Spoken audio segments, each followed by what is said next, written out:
What's going on, ladies and gentlemen? I just wanted to grab your attention real quick and let you know that the Writer Nation is growing every day to the point where I want to start a new segment. I want to start a segment where I hear from you, where I hear from other writers, where I hear from other artists, musicians, creative people who are having the same problems and journeys that everybody else on this channel is having. We're having problems with creativity, finding that next step, that little tiny detail to push us over the edge and unlock this multitude of possibilities with our work, with our creativity. And if you're not an artist, all the more reason why you should be here, because this is a good place to learn about what creativity looks like in this day and age. What are people doing? What are people doing with their lives and their careers to get to that next step?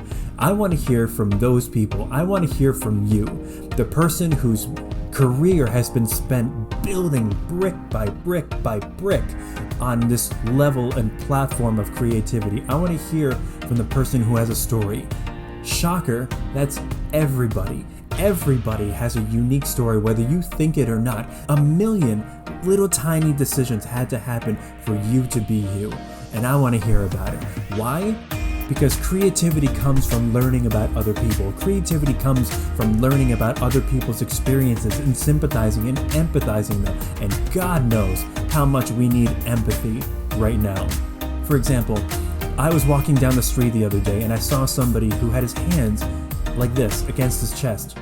And I, for the life of me, couldn't figure out why. And I watched him. I love to people watch. I watched him and he met a friend.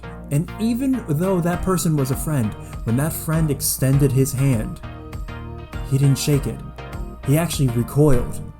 And it got me thinking about all these beautiful things that I could put into a character like that. Why doesn't this man shake his hand?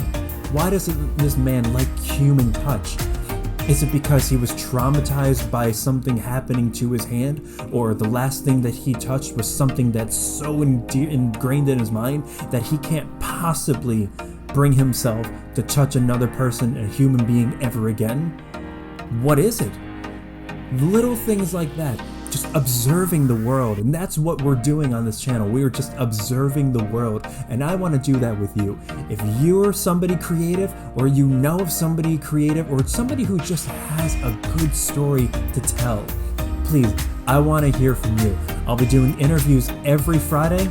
I'll be doing an interview series with specific people, from writers to artists to musicians, and just getting people's stories for you, the audience, so you can take that and learn about the human experience and gather more and just come together in our craft, in our writing, in our creativity, in the art that we so love very much. Hope to see you guys there. If you know of anybody, or if you want to be a part of this interview series, let me know and I'll be happy to take you on.